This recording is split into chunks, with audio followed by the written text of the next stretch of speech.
We're from the Royal Welsh College of Music and Drama. We formed in 2009, so about 4 years ago. Yeah.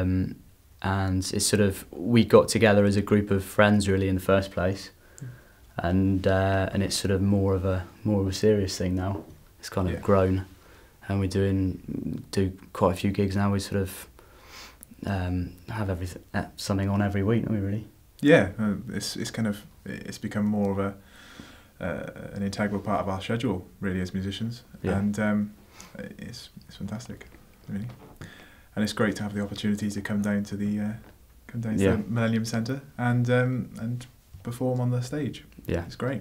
From the point of view of us being students at the college, there's a link between the Royal Welsh College and the Welsh Millennium Centre, and it's nice to, it's great for the students to be able to play somewhere different, basically, somewhere away from college.